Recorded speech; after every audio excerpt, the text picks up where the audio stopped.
તમારો જીવનસાથી ઈશ્વરે નક્કી કરીને રાખ્યો છે. બેટા, કેરિયર બગાડશો નહીં, કેરેક્ટર બગાડશો નહીં, સોશિયલ મીડિયા પર ફોટા શેર કરશો નહીં, વોટ્સઅપ પર મિત્રો શોધશો નહીં, ફેસબુક પર મિત્રો શોધશો નહીં. અજાણ્યા મિત્રોને તમારા કપડા વગરના વિડીયો બનાવી શકાય છે તમારા ફોટા ઉપરથી. બેટા, તમને ખબર ના હોય તો કહી દઉં. અને એ જ છોકરાઓ તમને આખી જિંદગી લગ્ન પછી બ્લેકમેલ કરશે. કરશો નહીં. એક છોકરી બીજી છોકરીને શું કહે ખબર? એટલે એક વાત કહું કે કેને કોઈને કહેતી નહીં. એટલે તારા પેટમાં નહીં રહેતી, એના પેટમાં કદી રહેશે? તમારા મા બાપથી સારા મિત્રો આ દુનિયામાં પેદા નથી થયા. લખી રાખજો સાહેબ, ગમે તે થાય. તમને કોઈ છોકરો ગમે ને પહેલું મા બાપને કહેજો, એ ના પાડે તો આગળ વધતા જ નહીં. અને વધો તો પછી કયો કહેતા નહીં.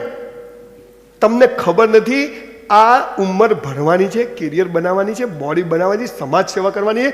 કથાઓ સાંભળવા જાઓ. આ ઉંમરે બુઢાથી ના જતા, પછી તો કોઈ મતલબ નથી સુધરો તોય.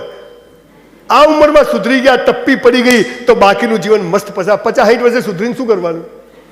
બીડીઓ પીવાની ઝાડ નીચે બેઠા બેઠા. આ ઉંમરે સુધરી જશો. 10 જણને રસ્તો બતાવો. આજે એક સંજય રાવલ લાખો લોકોને એડ્રેસ કરી શકે. જે જીવો એ બોલો, જે બોલો એ જીવો. પડશો નહીં. તમારો જીવનસાથી